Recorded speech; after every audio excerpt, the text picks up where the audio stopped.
Tajuk utama 27 Oktober 10 Rabiul Awal. Suspek utama Macau scam akhirnya dicekup. 3 pegawai kanan ATM terima rasuah.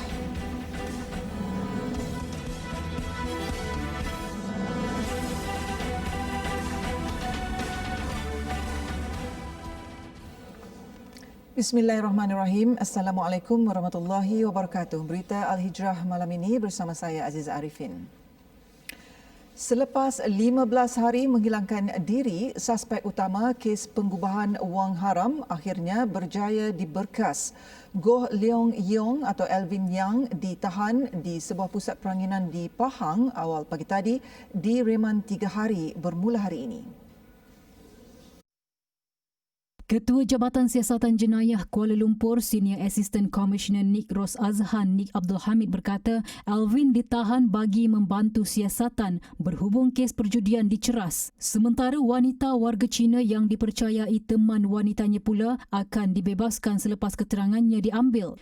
Sebelum ini, Alvin telah melarikan diri sebaik dibebaskan Suruhanjaya Pencegahan Rasuah Malaysia pada 11 Oktober lalu dengan memanjat pagar belakang bangunan SPRM sebelum diambil sebuah kenderaan yang menunggunya di luar pagar. Difahamkan ketika kejadian lelaki itu bersama 3 lagi suspek terdiri daripada dalang utama dalam proses diserahkan kepada pihak polis untuk siasatan berhubung kegiatan judi dalam talian dan penipuan Macau scam. Sebelum ini, anggota polis berpangkat korporal serta lelaki bergelar Datuk direman selama 21 hari bermula semalam sehingga 3 November depan bagi membantu siasatan kes perjudian atas talian diceras. Di Kelantan, seorang anggota polis berpangkat sarjan terpaksa menggunakan wang belanja perkahwinannya untuk membayar ikat jamin sendiri sebanyak RM16,000. Ia selepas dia didakwa di Mahkamah Session Kota Baru hari ini atas 2 pertuduhan menerima rasuah sebanyak RM8,000 pada April lalu. Tertuduh Ibrahim Sabdi Elias Azman, 27 tahun yang berkhidmat dengan PDRM sejak 4 tahun lalu bagaimanapun mengaku tidak bersalah. Mengikut pertuduhan pertama, Ibrahim yang bertugas sebagai penolong pegawai penyiasat narkotik di Ibu Pejabat Polis Daerah IP di Pasir Putih didakwa menerima suapan wang tunai sebanyak RM4,000 daripada Muhammad Khairul Azwani Muhammad Nur, 34 tahun. Perbuatan itu dilakukan oleh tertuduh sebagai dorongan untuk melepaskan Muhammad Razi Abdul Ghani, 40 tahun, yang juga rakan Khairul Azwani yang ditangkap mengikut Seksyen 30/3 Akta Racun pada 7 April lalu. Bagi pertuduhan kedua, Ibrahim didakwa sekali lagi menerima suapan sebanyak RM4,000 daripada Khairul Azwani sebagai dorongan untuk melepaskan Muhammad Razi di lokasi sama pada 8 April. Jika sabit kesalahan, Ibrahim boleh dikenakan hukuman penjara tidak melebihi 20 tahun dan denda tidak kurang daripada 5 kali ganda daripada nilai suapan atau RM10,000 mengikut mana yang lebih tinggi. Tertuduh diwakili Peguam Muhammad Yazir Azaz Zainuddin yang turut memohon jumlah ikat jamin RM20,000 dikurangkan. Ekoran anak guamnya bakal melangsungkan perkahwinan Disember ini. Kes disebut semula pada 29 November depan. Sementara itu, di Ibu Negara, 3 pegawai kanan Angkatan Tentera Malaysia ATM termasuk bekas Ketua Pengarah Bahagian Staf Perisikan didakwa di Mahkamah Session Kuala Lumpur atas 17 tuduhan meminta dan menerima rasuah berhubung beberapa projek membabitkan Kementerian Pertahanan. Bagaimanapun, kesemua tertuduh iaitu Ketua Cawangan Peperangan Cyber Strategik Bahagian Staf Perisikan Pertahanan, Lieutenant Colonel Cik Ahmad Idris, 53 tahun, Penasihat Ketenteraan Menteri Pertahanan, Brigadier Jeneral Muhammad Fisul Anwar Ayub dan bekas Ketua Pengarah Bahagian Staf Perisikan, Lieutenant Jeneral Besara Datuk Syekh Mohsin Syekh Hassan, 59 tahun, mengaku tidak bersalah dan mohon dibicarakan. Menurut kertas pertuduhan, Cik Ahmad didakwa atas 5 tuduhan meminta dan bersetuju menerima RM500,000 serta menerima rasuah berjumlah keseluruhan RM105,000 daripada pengarah urusan syarikat FEHM Entity Sdn Bhd, Ilyas Jemadi Tajuddin, untuk mencadangkan pelantikan syarikat itu secara rundingan terus bagi bahagian staf Perisikan Pertahanan antara September 2019 dan April 2020. Sementara itu, Muhammad Faisal pula didakwa atas 5 tuduhan menerima rasuah berjumlah RM129,000 daripada pengarah urusan syarikat FEHM Entity, Ilyas Jemadi Tajuddin, melalui anak perempuannya dan pengarah syarikat FEHM Hishamuddin Johari untuk membantu menyerahkan surat niat untuk menjadi rakan strategik dan kontraktor senggaraan. Dia dituduh melakukan kesalahan itu antara 30 Oktober 2019 dan 24 Jun 2020 dan didakwa atas tuduhan sama. Manakala Syekh Mohsin turut didakwa atas tuduhan meminta dan bersetuju menerima RM1,000,000 serta 4 tuduhan menerima RM266,000 daripada Ilyas Jemadi untuk meluluskan cadangan pelantikan FEHM Entity secara rundingan terus bagi bahagian staf Perisikan Pertahanan antara Jun 2019 dan Jun 2020. Sementara itu, dia juga berdepan tuduhan menerima suapan RM50,000 daripada Syed Omar Syed Muhammad kerana melantik syarikat Malvus Sands Sdn Bhd bagi 2 sistem khas bagi bahagian staf Perisikan Pertahanan di pejabatnya pada 26 Jun 2020. Kesemua tertuduh didakwa mengikut Seksyen 16A-B Akta Suruhanjaya Pencegahan Rasuah Malaysia SPRM 2009 yang boleh dihukum penjara maksimum 20 tahun dan denda 5 kali ganda nilai suapan atau RM10,000 atau mana yang lebih tinggi. Mahkamah kemudian menetapkan 27 November ini sebagai tarikh sebutan semula kes. Di Kedah, SPRM Cawangan Sungai Petani menahan 2 bekas pekerja sebuah syarikat selepas disyaki menerima wang rasuah RM2,000 secara bulanan daripada sebuah syarikat catering sejak Mac 2019. Kedua-dua suspek yang merupakan bekas pekerja sebuah syarikat di Gurun disyaki melakukan kesalahan itu sebagai balasan bagi memastikan dan memilih syarikat catering berkenaan membekal makanan untuk penganjuran majlis di syarikat mereka bekerja. Suspek masing-masing seorang lelaki berumur 36 tahun dan wanita berumur 49 tahun itu ditahan di pejabat SPRM Sungai Petani pada pukul 6 petang semalam dan perintah reman sehari dikeluarkan Mahkamah Magistrate Sungai Petani untuk membantu siasatan di bawah Seksyen 17(A) Akta SPRM 2009. Sebaik prosiding reman tamat, suspek wanita ini dibawa ke Hospital Sultan Abdul Halim menaiki ambulan sambil diawasi kaki tangan SPRM kerana mendakwa sakit di bahagian dada. Manakala suspek lelaki direman 2 hari di hospital sama kerana sedang menerima rawatan serangan jantung semasa dipanggil memberi keterangan di pejabat SPRM Sungai Petani semalam. Masih di Kedah namun kes berlainan. Seorang lelaki dipercayai penagih dadah sanggup melarikan diri dalam keadaan bogel ketika digempur anggota penguatkuasa Agensi Anti Dadah Kebangsaan AADK Kuala Muda dalam serbuan di kawasan Merbuk. Bagaimanapun, dia berjaya ditahan dalam operasi op cegah yang bermula jam 9 pagi hingga 11.30 pagi tadi. Dalam operasi sama, seorang lagi lelaki sanggup melarikan diri dalam keadaan berselut untuk mengelak dari ditahan namun tetap gagal.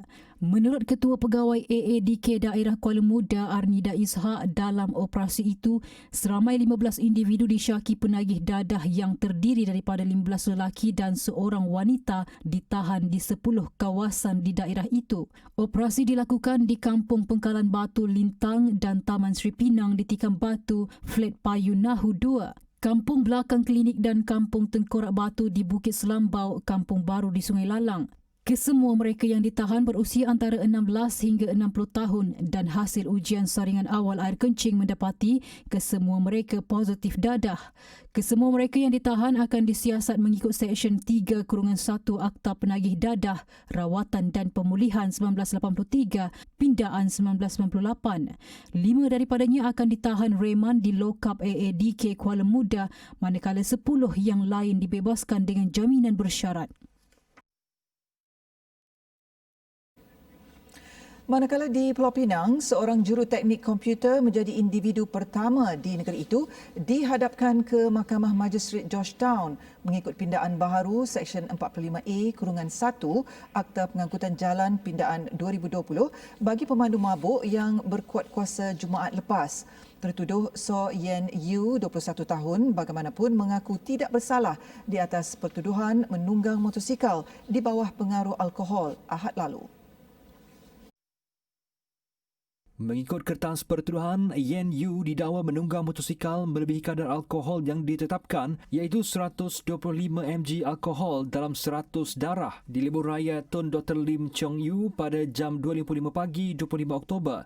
Bagi kesalahan itu, dia didakwa mengikut Seksyen 45A-1 Akta Pengangkutan Jalan 1987 Pindaan 2020 yang memperuntukkan hukuman denda maksimum RM30,000 dipenjarakan sehingga 2 tahun serta hilang kelayakan lesen memandu selama 2 tahun.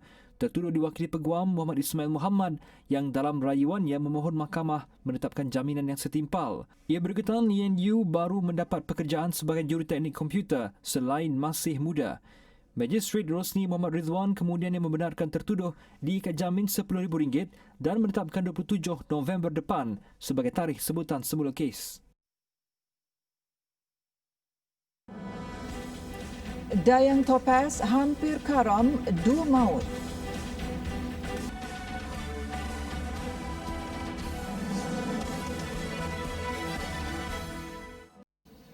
Alhamdulillah bertemu kembali.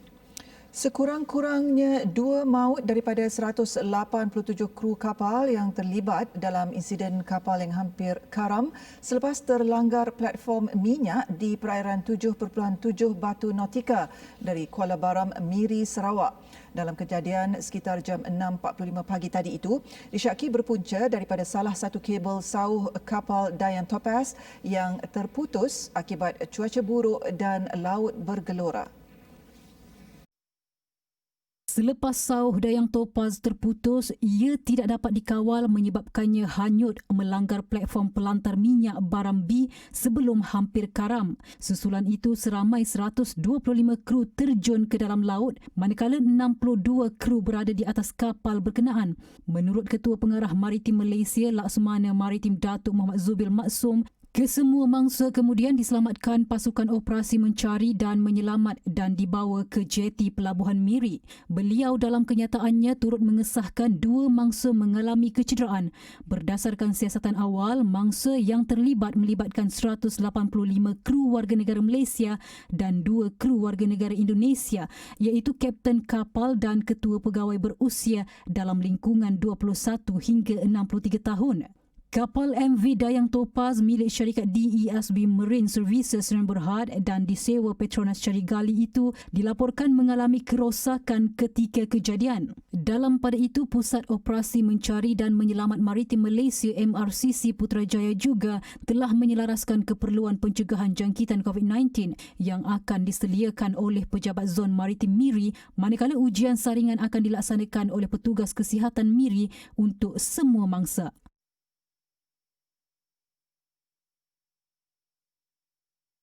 Sementara itu, keluarga mangsa yang terselamat bersyukur kerana waris mereka berjaya diselamatkan daripada insiden itu.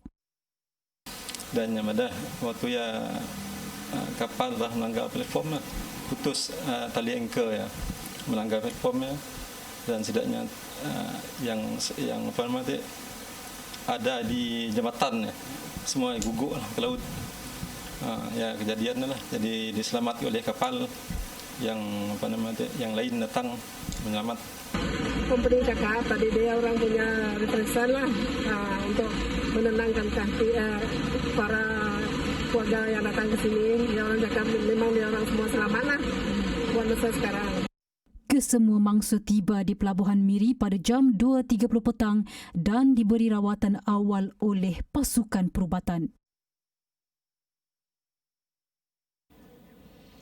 62 kluster atau 30% daripada 230 kluster COVID-19 yang dilaporkan di negara ini adalah berkaitan dengan tempat kerja. Ketua Pengarah Kesihatan Tan Sri Dr. Nur Hisham Abdullah berkata, setakat hari ini 37 daripadanya masih lagi aktif termasuk 2 kluster baharu yang diumumkan hari ini. Tindakan proaktif majikan yang turut sama menjalankan saringan COVID-19 terhadap pekerja-pekerja membolehkan pengesanan kes-kes positif yang tidak bergejala di kalangan warga kerja dan seterusnya membantu kementerian dalam menjalankan aktiviti kesihatan awam dengan segera. Ini sekaligus dapat membendung penularan jangkitan COVID-19 dalam sesebuah komuniti dan seterusnya melindungi individu-individu daripada kumpulan berisiko tinggi, warga emas dan kanak-kanak. Tambah beliau, warga kerja juga perlu sentiasa mengamalkan kawalan kendiri ketika berada di tempat kerja. Persekitaran tempat kerja yang bersih dan selamat juga hendaklah dijadikan kebiasaan bagi memutuskan rantaian jangkitan COVID-19. Hari ini, kes positif COVID-19 kembali kepada 3 angka iaitu 835 kes. Ia menjadikan jumlah keseluruhan kes COVID-19 di negara ini sebanyak 28,640 kes. Manakala jumlah yang sembuh pula 674 orang. 2 kematian baru dicatatkan hari ini menjadikan jumlah keseluruhan kematian sebanyak 238. 2 lagi kawasan di Selangor dikenakan Perintah Kawalan Pergerakan diperketatkan PKPD bermula esok hingga 10 November depan. Menteri Kanan Keselamatan Datuk Seri Ismail Sabri Yaakob berkata, kawasan terlibat adalah Flat Sungai Emas, Jalan Emas 31 dan Jalan Emas 32 di daerah Kuala Langat serta Plaza Hentian Kajang. Dengan pelaksanaan perintah ini, semua penduduk dikehendaki mematuhi SOP yang ditetapkan. Antaranya, saya tak sebut semua, antaranya semua penduduk yang terlibat tidak dibenarkan keluar masuk daripada kawasan PKPD kecuali kes-kes kecemasan. Semua sekolah, masjid dan rumah ibadah ditutup sepanjang tempoh ini. Semua sektor ekonomi juga tidak dibenarkan beroperasi. Semua aktiviti sukan, rekreasi, sosial dan budaya juga tidak dibenarkan. Menurut beliau, PKPD Flat Sungai Emas, Jalan Emas 31 dan Jalan Emas 32 membabitkan 7 blok flat dan rumah teres dengan keseluruhan 1,300 penduduk. Manakala Plaza Hentian Kajang akan membabitkan 7,500 penduduk. Tambah beliau, Kementerian Kesihatan Malaysia KKM akan melakukan saringan COVID-19 secara bersasar kepada penduduk terlibat.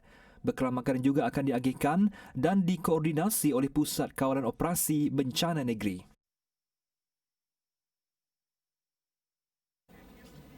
Majlis Maulidur Rasul Peringkat Kebangsaan tahun 1442 Hijrah yang sepatutnya disambut esok ditangguhkan.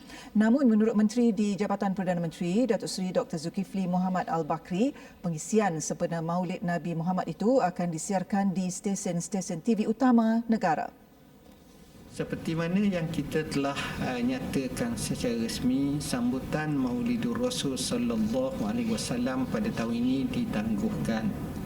Tetapi kita mengisi pengisian sempena dengan Maulidur Rasul dengan sedikit acara-acara yang akan berlangsung dalam TV dan tidak ada sebarang bentuk fizikal perhimpunan, tetapi lebih kepada memberi penghargaan kepada tokoh-tokoh kita yang telah menyumbangkan dalam menegakkan syiar agama Allah.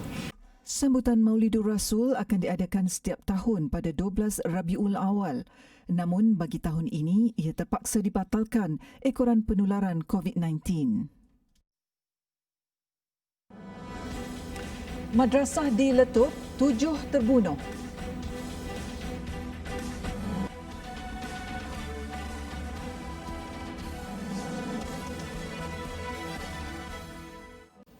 Alhamdulillah, bertemu kembali.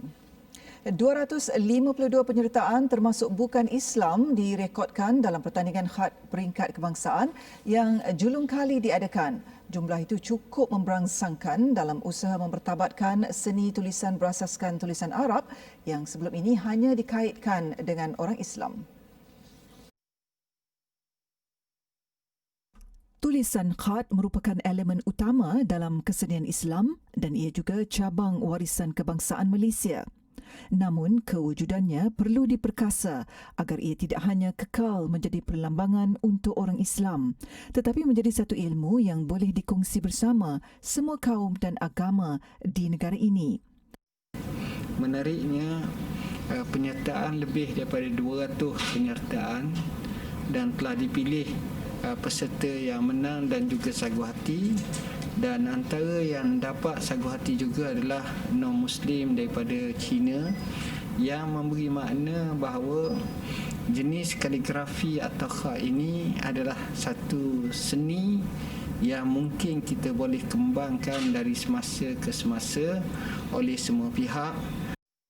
Beliau berucap demikian pada majlis penyampaian hadiah pertandingan seni khat tulisan Jawi peringkat kebangsaan 2020 menerusi video call. 5 pemenang diumum pada majlis ini dengan satu anugerah khas untuk peserta bukan Islam, Ong Ma Vin. Saya harap agar seni khat dan Jawi ini lebih dipertunjukkan supaya anak-anak muda generasi kita akan datang lebih memahami seni khat dan tulisan Jawi itu sendirilah. Pertandingan anjuran bersama Yakim dan Yadim ini merupakan salah satu momentum ejen pencetus dalam memperkasakan seni khat tulisan Jawi. ODG menjadi aplikasi pesanan serta penghantaran makanan dan minuman halal pertama di negara ini. Ia dijangka akan memulakan operasi secara rasmi akhir November ini. Pengerusi ODG Datuk Seri Ismail Al-Wasi Khan berkata, kewujudan aplikasi itu sebagai satu jihad ekonomi bagi umat Islam. Katanya ia adalah satu alternatif kepada orang Islam bagi membuat pesanan kerana makanan yang dibekalkan kepada pelanggan adalah halal dan suci. Objektif dia, aplikasi objektif dia untuk deliver online halal. Pasal sebelum ni kita tengok semua online deliver ni dia dah bercampur aduk. Pasal tu kita cuba cari satu inisiatif untuk wujudkan satu aplikasi yang halal, 100% halal tanpa was-was. Beliau berkata demikian pada sidang media selepas majlis perasmian pejabat aplikasi ODG yang disempurnakan Penasihat Majlis Agama Islam Negeri Johor MAINJ Datuk Dr. Noh Gadut di Bandar Baru Uday Johor. Jelas Ismail pihaknya hanya mendaftarkan peniaga Islam sebagai vendor aplikasi ini sekaligus memastikan ia benar-benar halal tanpa ragu-ragu. Secara tidak langsung ia akan memberi perolehan tambahan kepada peniaga yang terjejas akibat COVID-19 serta menyediakan peluang pekerjaan kepada golongan penghantar makanan. Aplikasi itu juga memberi 40% dari keuntungan untuk diagihkan kepada tabung wakaf Johor dan amal jariah lain membantu pembangunan ummah.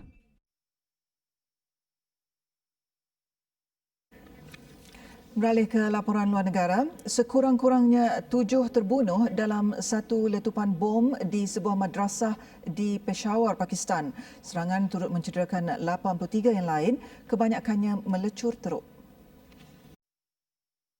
Letupan jam 8.30 pagi itu berlaku ketika sesi pembelajaran sedang berjalan. Dianggarkan 500 pelajar berada di madrasah berkenaan ketika kejadian. Antara itu korban 4 orang kanak-kanak. Siasatan awal mendapati bom itu diletakkan di dalam beg plastik oleh seorang individu yang masih tidak dikenal pasti. Tiada pihak mengaku bertanggungjawab setakat ini. Peshawar yang bersempadan dengan Afghanistan sering menjadi sasaran kumpulan pengganas militan Taliban Pakistan antara yang pernah melancarkan serangan. Di India, dinding sebuah bangunan terpaksa dipecahkan selepas seekor ular sawah tersekat. Reptilia sepanjang 20 kaki itu dikatakan cuba memasuki sebuah rumah melalui lubang kecil. Ular tersebut dikatakan masuk ke kawasan perumahan tersebut melalui longkang sebelum tersekat di dalam lubang kecil. Sebahagian badannya tersangkut, ia menimbulkan kekecohan di kalangan penduduk. Dalam keadaan tersepit, reptilia ini bertindak agresif.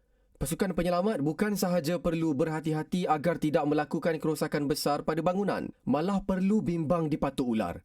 Selepas diselamatkan, ular sawa berkenaan dilepaskan di kawasan hutan.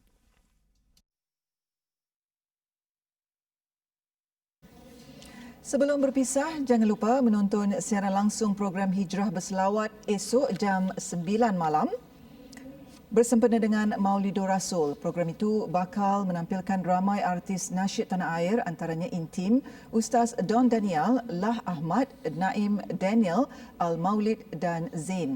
Jadi jangan ketinggalan 9 malam esok siaran langsung di TV Al-Hijrah. Sekian untuk malam ini. Saya Aziza Arifin. Assalamualaikum warahmatullahi wabarakatuh dan selamat malam.